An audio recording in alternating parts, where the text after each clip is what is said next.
My delegation would like to submit to the Assembly a very short resolution. There are more of us than ever before. But it's always a question of quality as against quantity in this life. People want to take over your job. I'm sure there's some guys who'd like to take over you. The guys in the back are making less money than you. So and they think you're better than you, probably. Sure. So, and they probably are. Philly says, what do you guys do for training in the summertime? I said, oh, we sit around and drink beer and swim and fool around a little bit. I'd like to know when and where I said that I invited Mr. Trudeau into bed with us.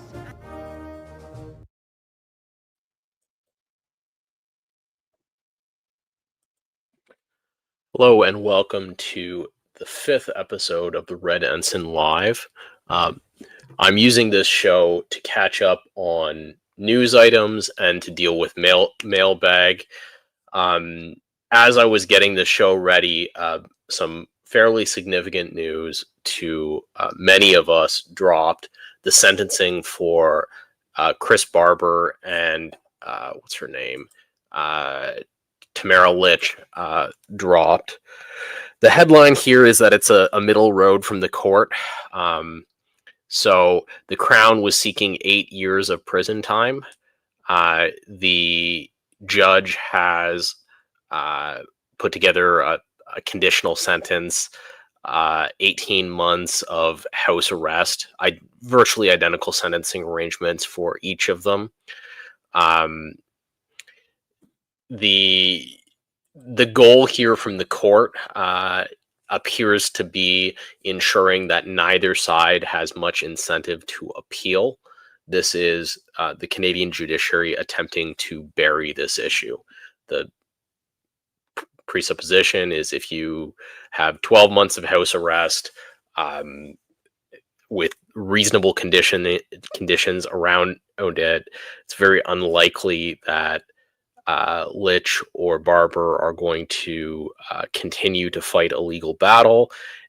It's quite likely that the Crown will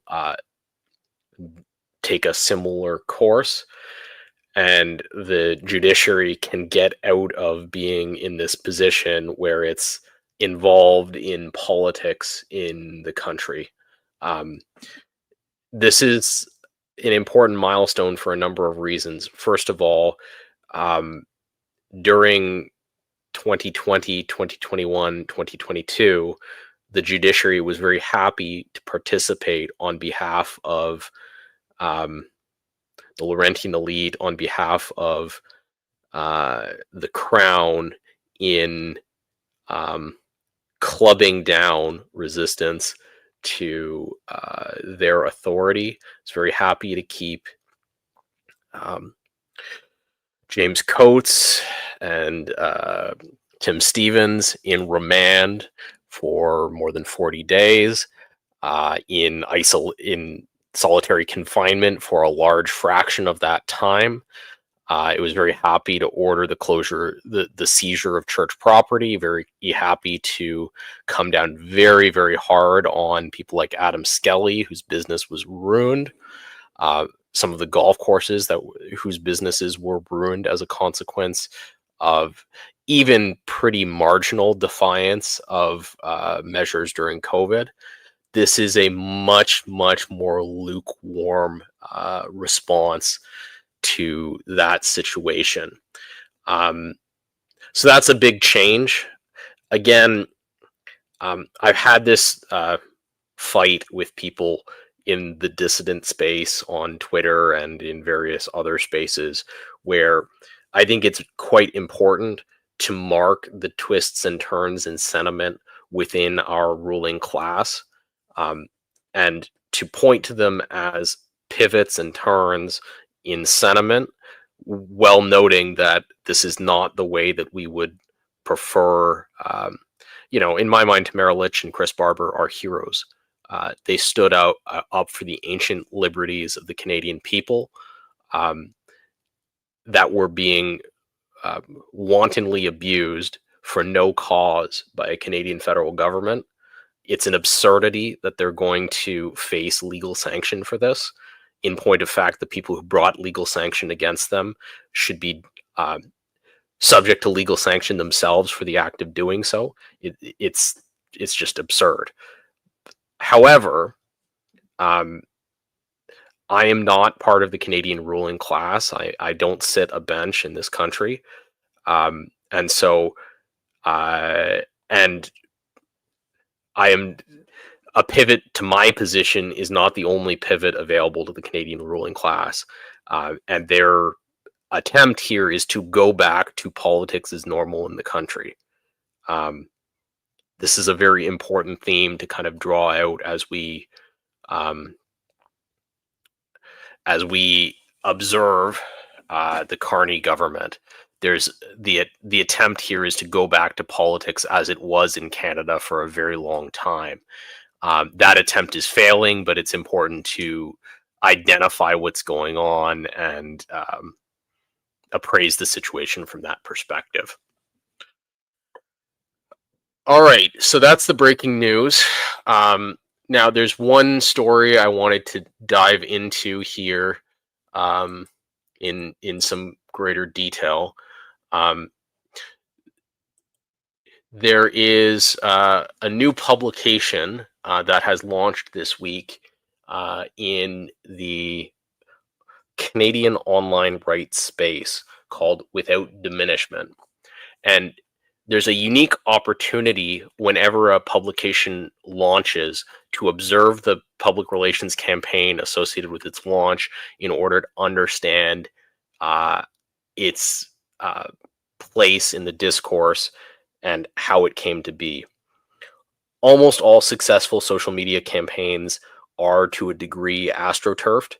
And by observing the people who help make them successful, help drive them, you have an opportunity to understand whether they're funded, and if so, by who, and therefore what their agenda is likely to be. So if you were around at the beginning of the Red Ensign, you would have identified my association with a number of members of the kind of American and British online right. If you followed this channel for a long time, you will know that I've appeared a number of times on Academic Agents channel. I have a number of people who helped me get this launched, including Oren McIntyre in the US online rights space. They did so for their own reasons, but they're not the kinds of people who write checks, but they provided some support, and understanding that will help you evaluate the editorial perspective of this publication. The same is true for any others. And so I want to draw attention to a couple of items here. So we have our entry article from Without Diminishment, tiny little article. It has 2 comments, and one of them comes from Gordon Campbell, the former Premier of British Columbia, and deeply associated with a certain kind of conservatism out of the Conservative Party of Canada.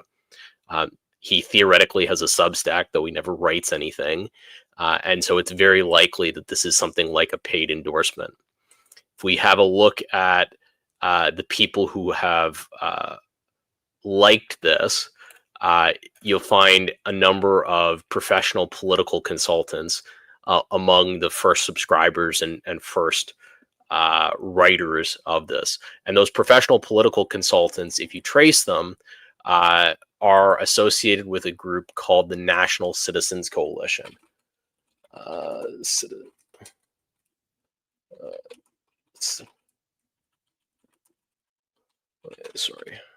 Here we go. National Citizens Coalition.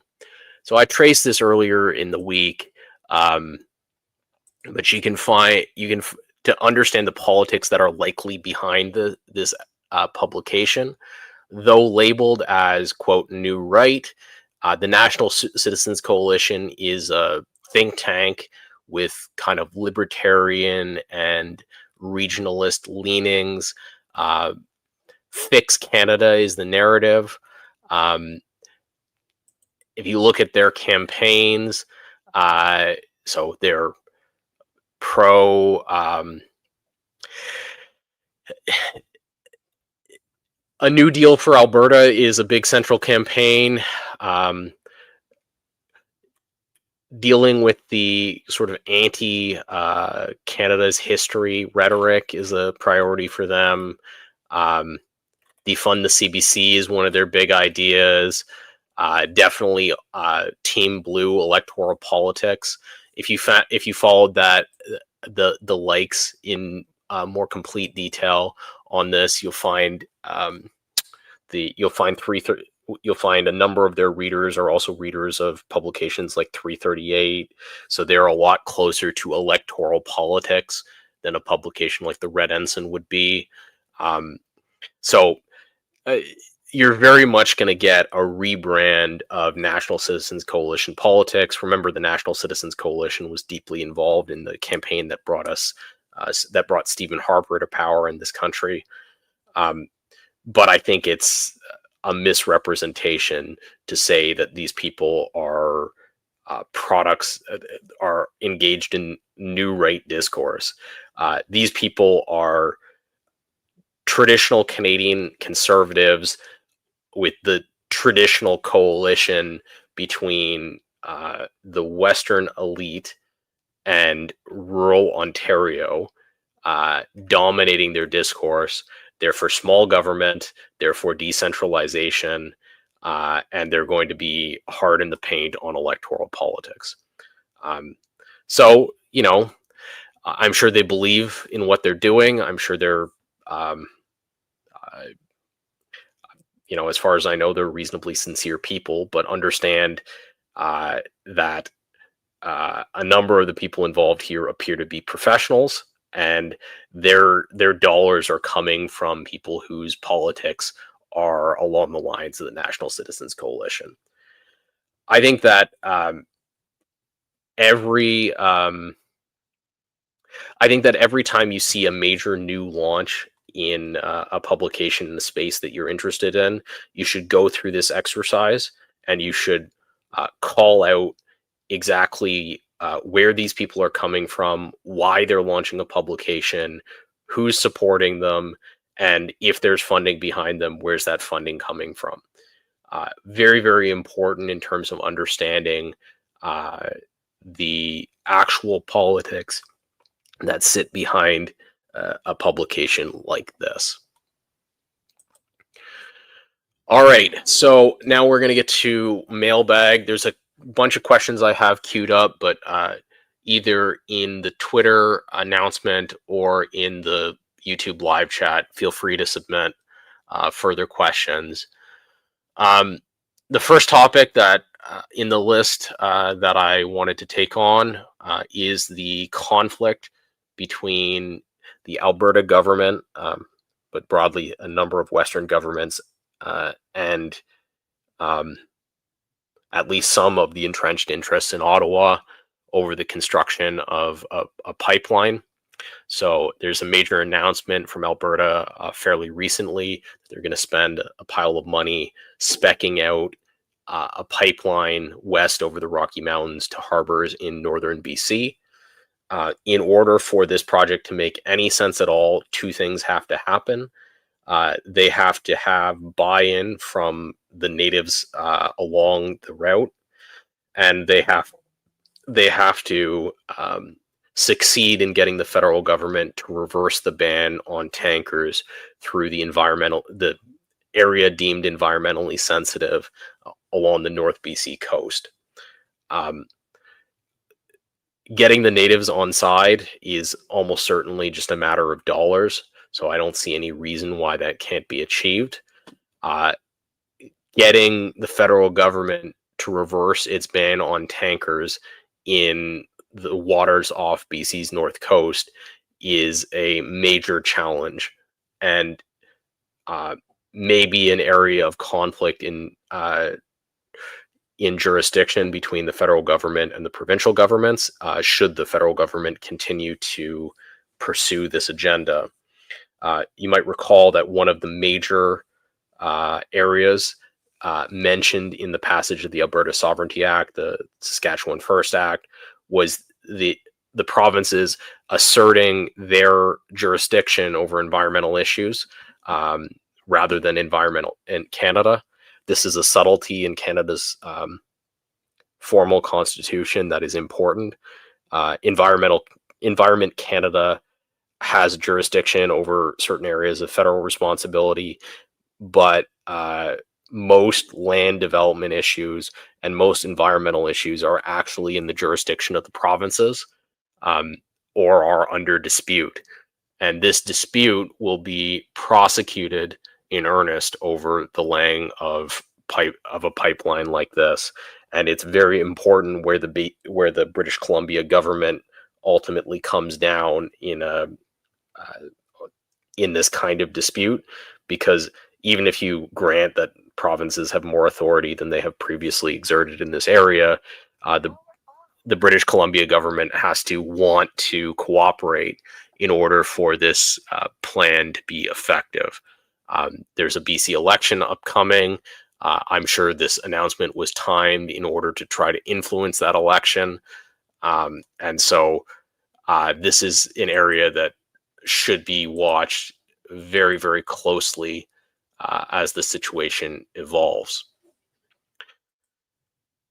Similarly, we have the federal government having announced this gun buyback program for a variety of firearms.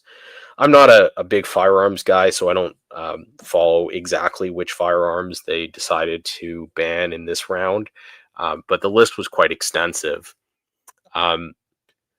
Like when the Ford government announced that they were going to put Ontario essentially under martial law with checkpoints all over the province during COVID, the OPP's response has been elegant in its simplicity, which is they have declined to participate in enforcement, and the official reason why they have declined to participate in enforcement has been is a lack of resources, and this argument is even more has even greater force as crime rates rise in Ontario, and the OPP can rightly say to the federal government that they have real crime to deal with and no time and resources to participate in their nonsense.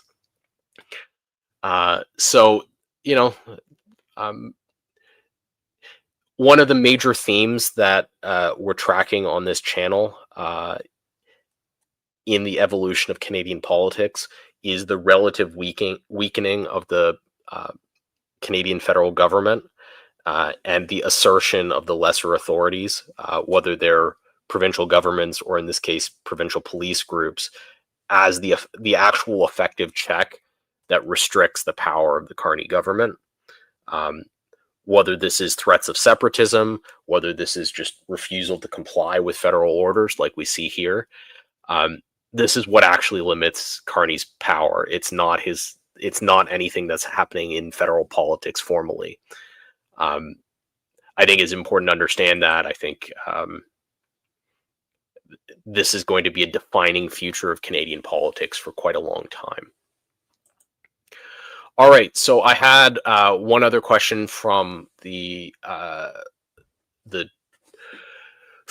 Twitter announcement that I wanted to get to. The question was, how low do you think the Canadian dollar can go?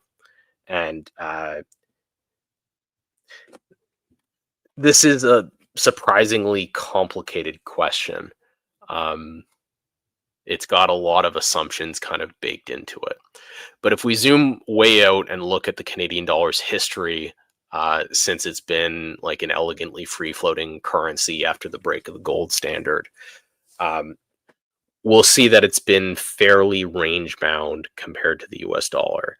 In periods of high oil prices like the late 70s and during the Iraq War, the Canadian dollar has substantially appreciated relative to the US dollar. And in periods of low oil prices or when Canadian federal finances were in very poor condition, like during the late 80s and during the late 90s, and to some extent today, the Canadian dollar has weakened substantially relative to the US dollar. But you can see that there's no, despite the tariffs influencing balance of trade, there's been no run on the Canadian dollar yet as a consequence of the changing trade relationship with the United States. Okay, that's all in our back pocket. We know that the Carney government is planning to make what they call a generational investment in Canada's economy. Lots of deficit spending, lots of debt to sell. All of that is likely to be bad for the Canadian dollar. It's likely to drive lower interest rates, and interest rates that might open up a spread between Canadian interest rates and US interest rates. All of those are all of those combined with weak commodity prices globally are a storm that could create a Canadian dollar crisis. I say could here, very important for your personal financial planning, that it is could, not will. Conditions on currencies rapidly evolve, and people who tell you exactly what's going to happen on them are telling you lies for the most part. It's a very difficult thing to predict. That said, currencies can once they start to lose value, can lose value at a rapidly accelerating pace. In the period between 2016 and today, the Turkish lira has lost more than 90% of its value relative to the US dollar, almost entirely as a consequence of excessive government spending and a need to access the debt markets very aggressively. So it's not an uncommon pattern when federal governments from a position of economic weakness attempting to borrow large sums of money to make infrastructure investments see this kind of result where the currency depreciates radically. And so it's worth, when you say how low can it go? Well, especially in an environment where there's a little bit less trade between Canada and the US than there has been, the answer is it can go very, very low, very, very quickly if the conditions to drive that materialize. One of those conditions being the Carney government trying to reassert the authority of the federal government by raising a bunch of money through debt financing and through the monetization of debt. This could go very badly if the execution is poor. So we should all be walking into it eyes wide open. The last question from the Twitter chat that I wanted to address was concerning the prospects for the Quebec elite and its relationship to the Quebec election.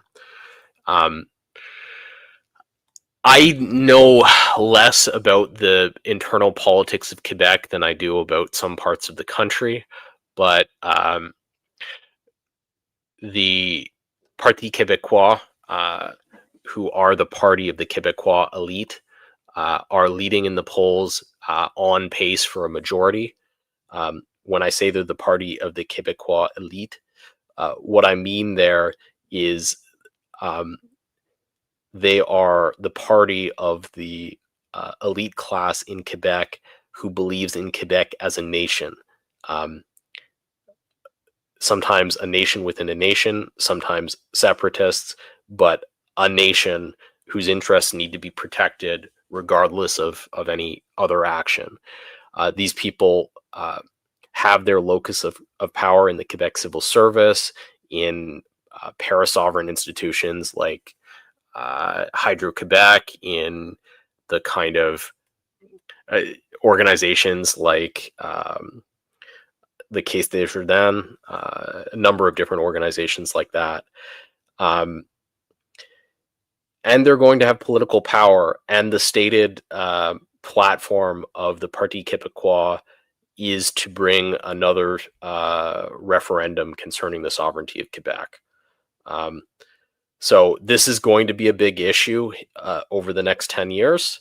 The result of the confrontation that they're seeking with the federal government is as yet not clear. Okay, one other question, this time from the YouTube chat. Will there be government response to the increasing civil disturbances over the issue of Palestine? This gets to a kind of delicate situation. So we see this. Academia is really at the heart of this, partly because their student body is disproportionately foreign, partly because they're full of hardcore kind of anti-colonial leftists. And so there's a lot going on here. You see this. I pulled up this story at Concordia as an example, where Concordia has been forced to close campus as a result of credible threats of violence as a result of this situation. I want to say a few things about this. First of all, it's an indictment of Canada's ruling class that this conflict is an issue on Canadian soil. This is a land dispute between two groups, neither of which have any historical tie to Canada,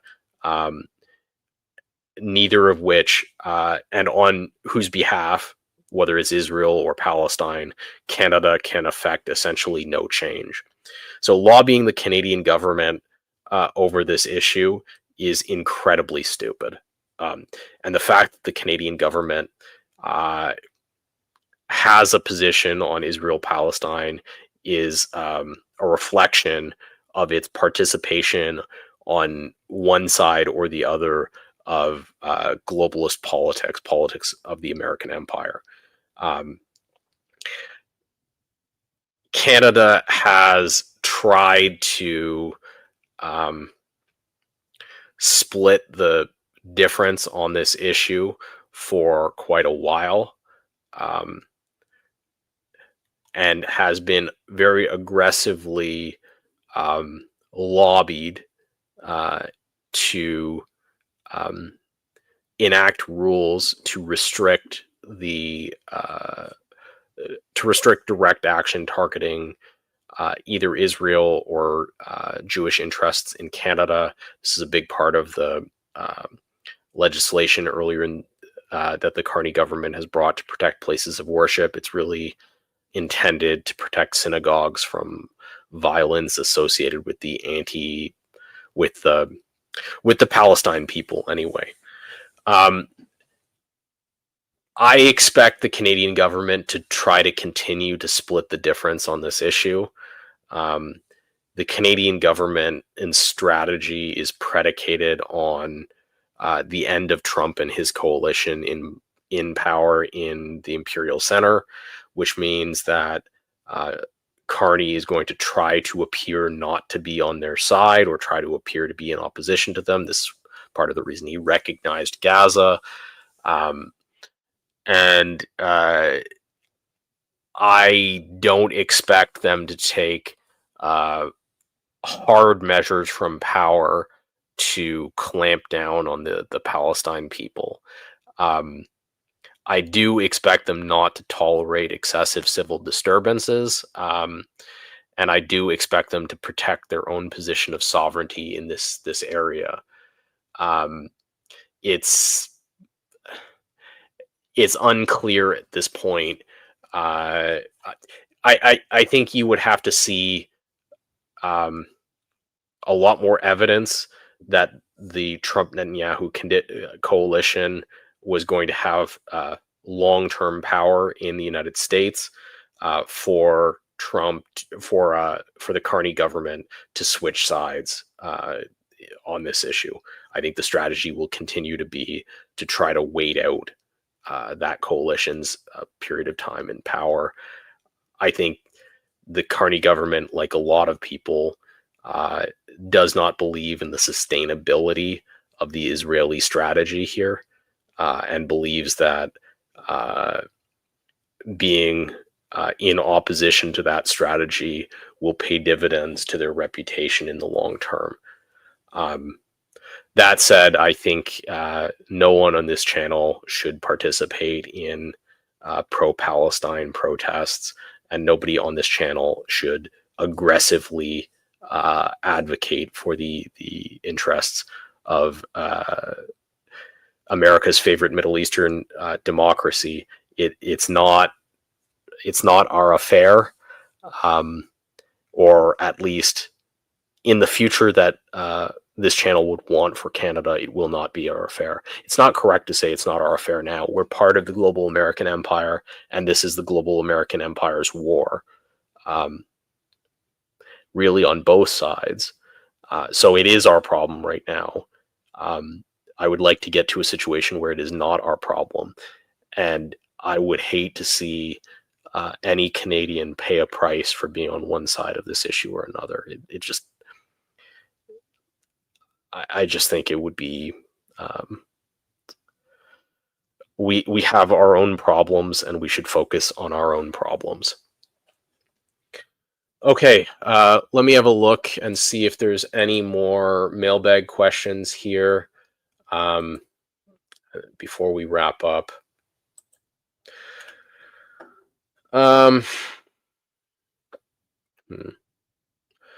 What will cause the Canadian economy to crash? Okay, well, if I could predict that, then I would be much richer than I currently am. How would it affect migration? Well, as the Canadian economy gets worse, more and more people who are economic migrants to Canada will leave, either back to their country of origin or to other jurisdictions in the West. And so if the situation with the Canadian economy continues to degrade, the phenomena where Canada has the most intense out-migration of any country in the world will intensify.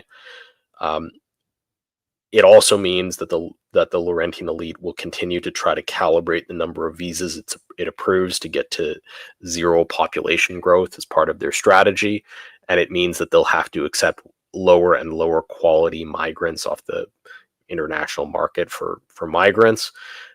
So the quality of migrants that come to Canada will go down as the economy gets worse. People with fewer and fewer alternative options. So that'll be lovely. The whole thing in Canada is in a pretty bad spot. We'll just have to see how it plays out. It's hard to say exactly right now.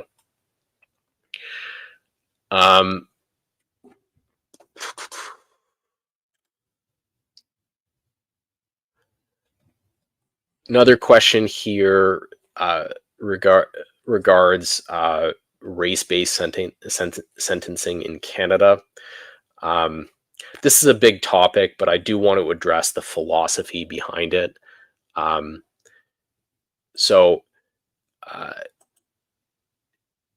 Historically, there have been a number of approaches to the purpose of the judicial system. So the ancient view of the purpose of the judicial system was to purge the moral evil from among the people, right? The reason you executed the criminal was to maintain the moral excellence of the community. That's like the Bronze Age view of the purpose of the judicial system. The Roman view, which has dominated Western politics for 2,000 plus years, is that the purpose of the judicial system is to protect the public, peace, order, and good governance. That means that the motives for crime are much less significant, except to the degree that they make recidivism more likely. So to understand this, imagine that you have a person who is a kleptomaniac, whose motive for stealing is not that they don't have enough, but they just compulsively steal. The ancient view of justice would say this person has to be executed, eliminated from society because they're like a fundamental moral evil.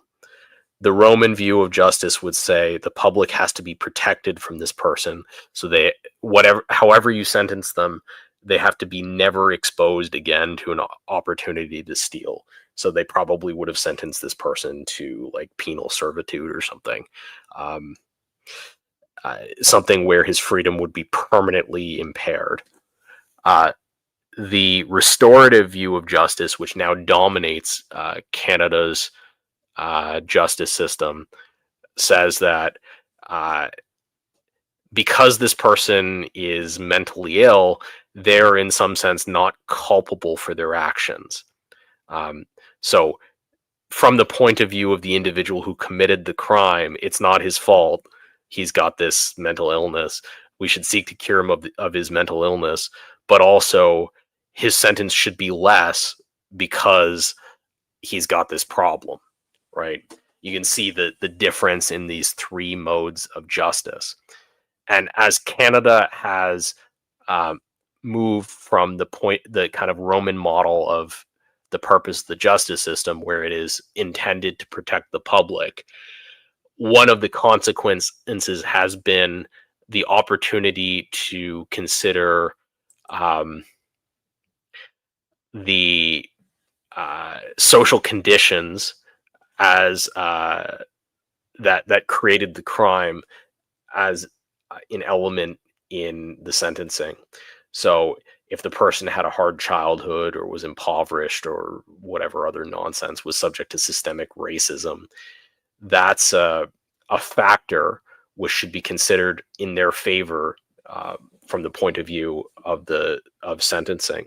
This is precisely the opposite view that would have been taken in the sort of Roman view of justice. The Roman view of justice would have looked at this person and said, if the social conditions applied to this person have produced criminality, this person needs to be deterred in a more profound way from committing crime because recidivism is more likely. Whereas the restorative view of justice says, well, this person is not really morally culpable, and so we ought to sentence him more lightly. This principle and its application is responsible for the kind of abomination that is the Canadian criminal justice system right at the moment. And this principle needs to be completely stripped from our judicial system. And the judicial system needs to get the message that its priority in administration of justice is the protection of the public order, and that the restoration of the accused is really not a significant factor in how it should conduct its sentencing. You know, maybe it's a factor worthy of some consideration, but certainly not the dominant factor.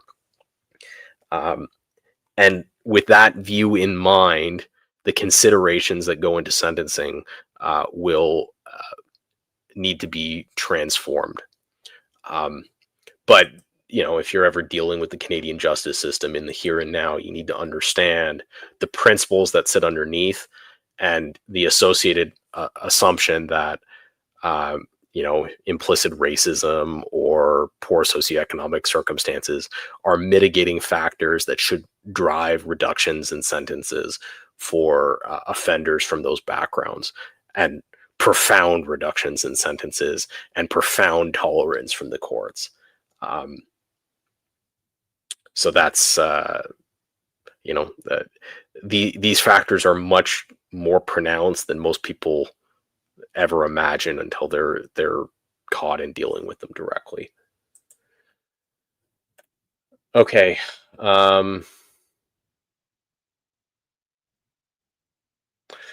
Yeah, last question here from the Twitter chat. why restoring the rule of law will not stop progressivism in Canada or the United States. So I want to address this question. So what does the rule of law mean? Well, the rule of law means that sovereignty over what occurs within a nation is held by the courts within that nation. So from this perspective, Canada has never really had the rule of law. There have always been sovereign exceptions to the verdict of courts in this country's history. Quebec has a very long history of completely ignoring the Supreme Court of Canada. There's a long history of provincial and federal governments using the Notwithstanding Clause or the Emergencies Act, or before that, the War Measures Act, to ignore provisions of Canadian law that are inconvenient for them at the time. Law has never been sovereign in Canada. By the same token, law is not likely to be sovereign in Canada at any time in the foreseeable future, nor is it necessarily desirable for it to be so. So, if you put Canadian judges in the position of sovereignty rather than the Canadian Parliament, I highly suspect you would get a very similar set of expressions of the use of sovereignty in Canadian society. If you look at the class of people who are Canadian judges, they're very closely aligned to the Laurentian elite and the Liberal Party of Canada. In order to get appointed as a judge, almost everybody who gets appointed as a judge by the Liberal Party of Canada has a long history of maxing out their donations to the Liberal Party of Canada, which is why our judiciary swings that way. Something like 90% of donations from judges to parties in Canadian federal politics are to the Liberal Party. That's the way it is. And so if you get to the rule of law, in other words, the sovereignty of these judges, they will pursue a technocratic, leftist vision for the country through their use of sovereignty. That's the way it is. And so I don't think that is particularly desirable. And so I don't think getting back to rule of law would be a particularly good thing in Canada. The other element to this question that I've kind of presupposed in that answer is that we all understand that no written document is ever able to rule a people. Rather, people who decide and interpret what a piece of paper says, or decide and interpret the will of the people, or decide and interpret whatever their political formula is, are the people who have sovereignty at any given time. And it is not possible to dispense with the concept of sovereignty in a society. And so the kind of boomer notion of getting back to the rule of law in binding the sovereign by some set of documents on a page, this is just very low IQ fantasy. It has never happened, and it never will happen. So that's my view of getting back to the rule of law.